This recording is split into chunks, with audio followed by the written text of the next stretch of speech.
नहीं होगी रामचरितमानस में। शंकर जी कौशल्या जी के यहाँ दशरथ जी के महल के बाहर जाते हैं, भगवान कृष्ण का प्रागट्य हुआ। भगवान शंकर दर्शन करने के लिए, उनका भाग्य बताने के लिए स्वयं मेरे भगवान शंकर ब्रज की रज में चले जाते हैं। आप लोगों ने उसका भी संवाद अभी जब कोसी मथुरा में कथा हुई तब आप लोगों ने श्रवण करा था। वो एक लाइन हम लोग कहते हैं ना, नगर में जोगी आया वेश कोई समझना,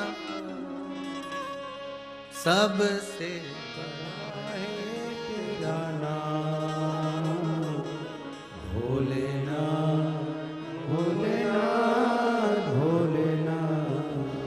भगवान के दरवाजे पर, यशोदा जी के दरवाजे पर, नंद बाबा के दरवाजे पर शंकर उनका भाग्य बताने जा रहे हैं। ज्योतिषी कर लो, आनंद है, पत्रिका देखने वाले ढेर मिलेंगे, कुंडली देखने वाले ढेर मिलेंगे, पर कर्म देखने वाला कोई नहीं। तुम्हारे कर्म का भोग तुमको भी भोगना है, हमारे कर्म का भोग हमको भी भोगना है। बड़े से बड़ा कोई संत महात्मा जोगी सन्यासी तपस्वी साधक होगा, उसको भी भोगना। रामकृष्ण परमहंस जी तो देवी जी के उपासक थे, स्वामी विवेकानंद जी के गुरु थे, उनके भी कैंसर हो गया था। स्वामी विवेकानंद जी ने रामकृष्ण परमहंस जी से कहा, आप माता रानी के भक्त हो, कहो ना माता रानी से आपका दुख काट दे, कैंसर जैसी बीमारी आपको हो गई, रोग मिटा दे।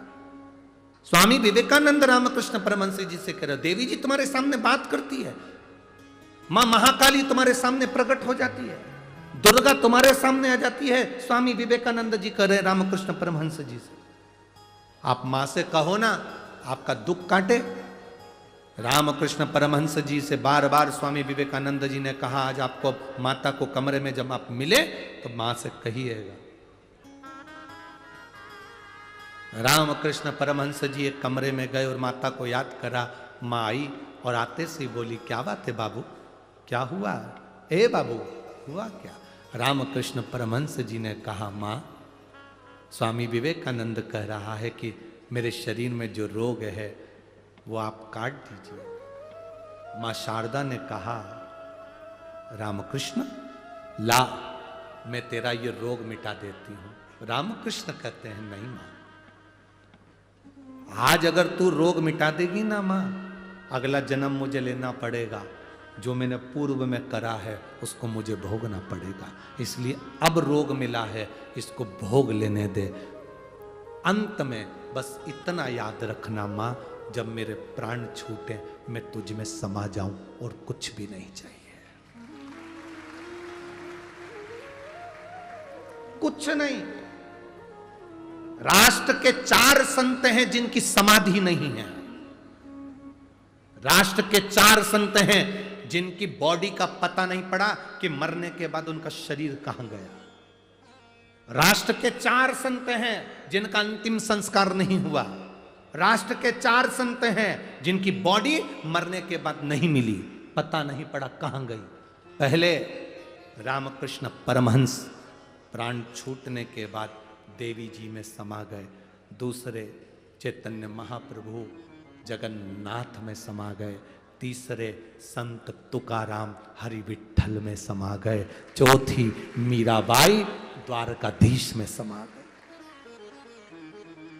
ये राष्ट्र के 4 संत हैं जिनकी समाधि नहीं, जिनकी बॉडी नहीं मिली, जिनका अंतिम संस्कार नहीं हुआ, सीधे भगवान में समाये हैं। स्वयं हरि विठ्ठल तुकाराम जी को समा लिए, स्वयं हरि विठ्ठल तुकाराम को समाहित कर लेते हैं। द्वारकाधीश के सामने मीराबाई कहती है, मुझे अपने गांव वापस नहीं जाना, मुझे अपने गांव नहीं जाना। द्वारकानाथ कहते हैं, कल मंदिर का दरवाजा खुलेगा तो मुझसे लिपट जाना। मीराबाई जैसे द्वारकाधीश से लिपटी, द्वारकाधीश की मूर्ति का नीचे का हाथ चटक गया, मीराबाई उसमें समा गई। आज भी द्वारकाधीश की मूर्ति नीचे से हाथ में से मीरा समाई। स्वयं जगन्नाथ में चैतन्य महाप्रभु जी समाये हैं। रामकृष्ण परमहंस जी मां जगत जननी में समाये हैं।